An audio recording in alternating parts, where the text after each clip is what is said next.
Chapter 27. They meet up with the old man again. When they found the lake full of stones, they decided to have some breakfast.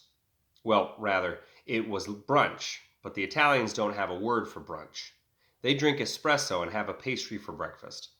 Anything else would be considered lunch. I think Americans focus on the time of day in which a meal is eaten, whereas the Italians name the meal by what the food is. So Alexander and Foxfire had espresso and a croissant.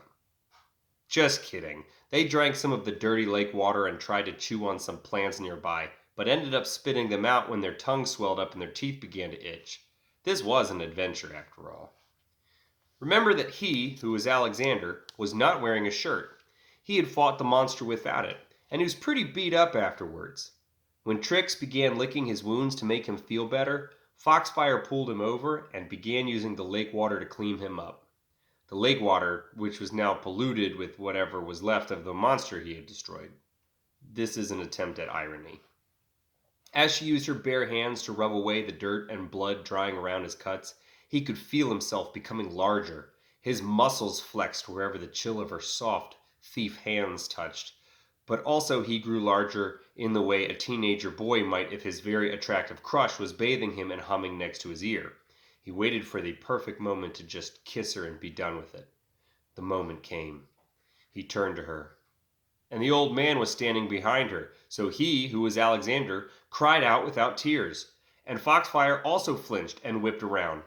Trix fell off her lap and into the lake, so she wasn't very happy about that. I got tired of waiting, the old man said. He looked around with his hands on his waist and his back straight. His knobby knees did not shake at all. If he wasn't bald, and if there weren't large brown spots on the top of his head, and if he wasn't very thin, and if his skin wasn't wrinkly and transparent, and if his beard wasn't white and obnoxiously long, and if his voice didn't sound like it had survived ages, and if he wasn't mostly naked, like many old men seem to be, then he could have been young. But he did look old. Seems like you killed the dinosaur, the old man said, except he didn't say dinosaur. He used an Italian word which would describe the beast perfectly if I knew anything about Italian mythologies. Yep, Alexander replied. Seems so. And you found the stone? Alexander looked shocked. He could suddenly feel the amber in his knapsack giving off a powerful aura. Except that was his imagination. It was powerful, but it didn't give off an aura. How do you know about that? The old man cackled in the way he did. I know a lot of things, he slyly winked at Alexander, and then he didn't say anything else about the stone, which was rude because it could have saved Alexander a lot of time and trouble. The next village is this way, and he started to walk around the lake. Foxfire looked to Alexander. They both shrugged, and then started to follow. Chapter 28. The next village. They walked for a while, and then they were at the next village. When they did talk, which wasn't very much, they talked about boring things. It was chit-chat mostly. Things like, oh, it is a nice day for walking, or, so how do you think we will kill the king? Or, I could really use a good meal right about now. When they found the inn, they realized they didn't have any money to buy food or supplies.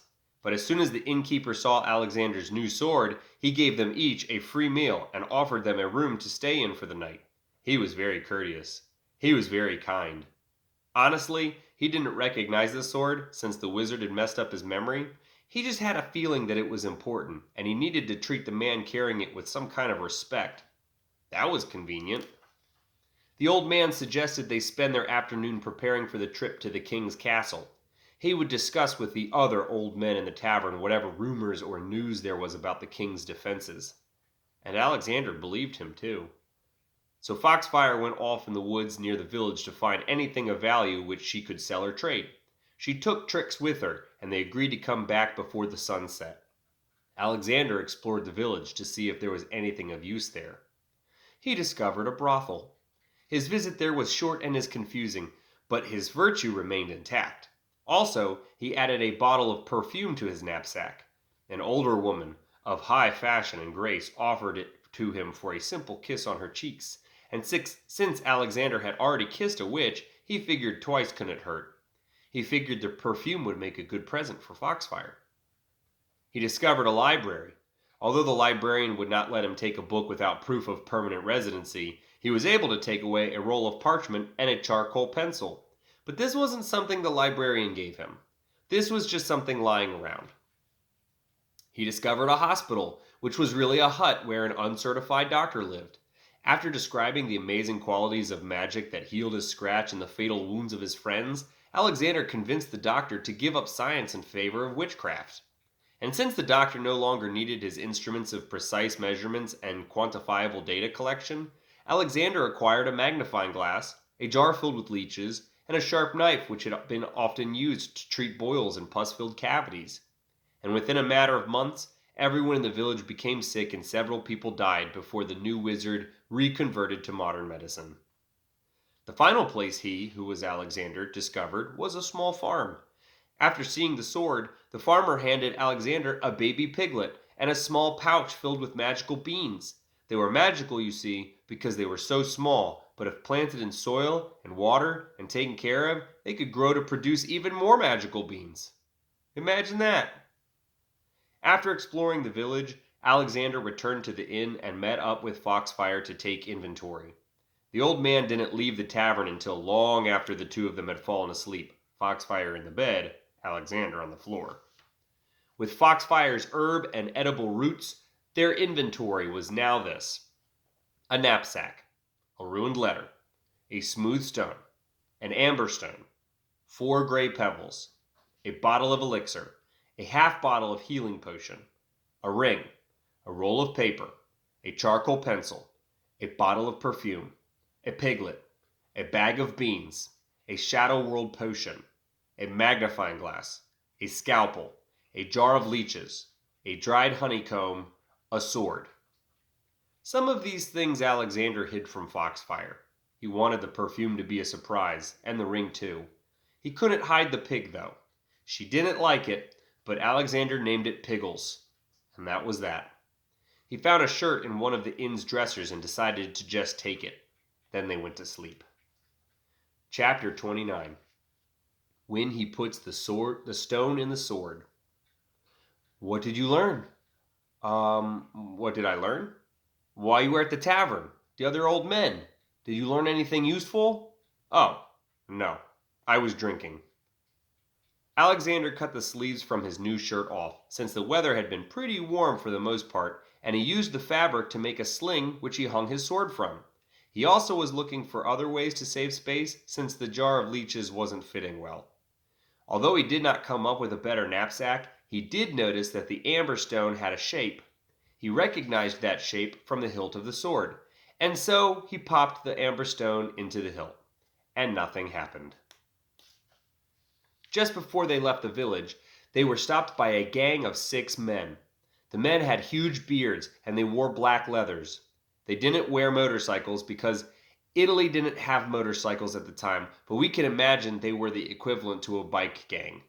They even carved scars on their arms as a kind of patch. They carved, "I love books." The librarian appeared, making the gang 7. "You stole from me," he exclaimed, "so now my book club is going to teach you a lesson." And then he pulled out a knife. Italian librarians are very serious. "We didn't take anything," Foxfire cried out without tears. "We don't have any of your books." But Alexander put a hand on her shoulder. He tapped his knapsack. "I took a scroll and a charcoal pencil from the library. I didn't think it was important." The librarian barked, like a dog, and then called him, who was Alexander, something that roughly translates to pen snatcher, and then he stepped forward. The old man had disappeared again, so it was just the 3 of them against 7 grown men. Trix began to growl, but it was really just cute. Foxfire hadn't stopped to pick up any weapons, but Alexander drew his sword from his handmade sheath. And then, as he went to swing it, the weight twisted his wrist, and he dropped it. The librarian quickly snatched the sword from the ground and went to swing it. Trix dodged the attack and then went to bite at his shin. The librarian bent his knees and went to leap over the furry thing's teeth. And then something amazing happened. As the librarian jumped, his feet shimmered with an orange glow, and they could all hear a pounding noise as his feet left the ground. There was an impression in the dirt road where he had just been, but he was nowhere to be seen. The other 6 gangsters just stood there, arms tensed and faces stunned, just like Alexander and Foxfire. After several confusing seconds, they could hear a screaming sound getting louder. They looked all around, but they couldn't tell which direction it was coming from. And then they looked up. They only had a moment to see the librarian flailing through the air like a wounded bird before he hit the ground and broke half the bones in his body. He was dead upon impact, and the sword landed a few feet away. Seeing their beloved leader crumpled up on the ground, and the 2 strangers perfectly unharmed, the 6 men turned and ran away. Alexander and Foxfire also turned to run, but the old man was there, and he placed an arm across their torsos to stop them. "I see you figured out the stone," he said. "That's great. We need to get moving." Alexander crept around the dead man's body to get the sword again. There weren't any sirens back in those days, but someone was screaming somewhere nearby, so that was good enough. It was time to leave. Before they began to run, however, Alexander made sure to take the amber stone from the hilt. And then they ran.